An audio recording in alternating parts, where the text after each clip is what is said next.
According to new research from the National Center for Health Statistics, 40% of adults and 19% of kids are classified as obese.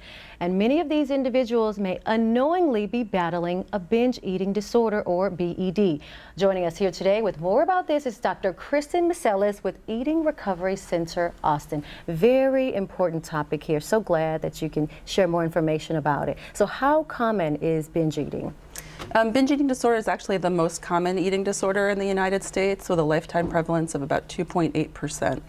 Okay, and help us understand exactly what that is.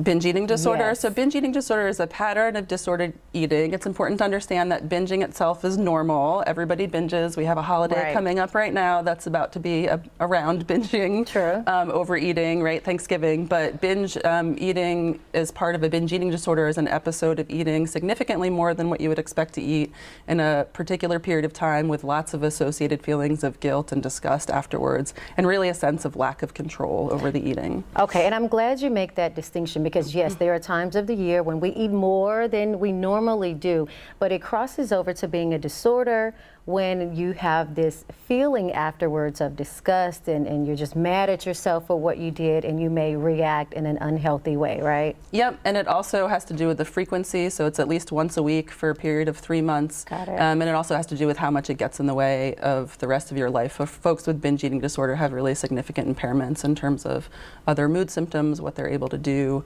how they're functioning at work, how they're functioning in their personal lives. Okay, who's more susceptible to suffering from a binge eating disorder?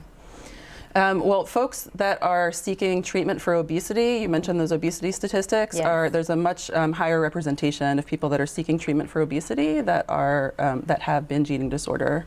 And it's a really important diagnosis to make, because if it's missed, it can really it can interfere both with the treatment of obesity itself and then the treatment of the binge eating disorder. All right, I'm a mom of a teenager, and I know teens today are dealing with a lot of social pressure. So as a parent, what do we need to know in terms of looking out for this?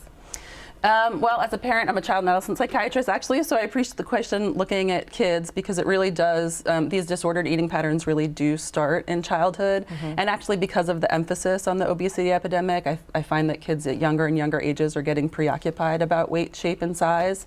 And that's really the place to start, to notice whether or not your child is getting overly focused on weight, shape, and size. And then, are they sitting down to eat regular meals? That's a huge part of what's helpful as being a parent anyway. And very quickly, how can people get more information? We have our website, theeatingrecovery.com, is a great resource to go to. We do free confidential assessments, but if you have any concerns about this diagnosis, it's important to talk to your doctor, talk to your dietitian, talk to your therapist, your psychiatrist, whoever you're working with. Okay, and we do have that link on our website, kvue.com.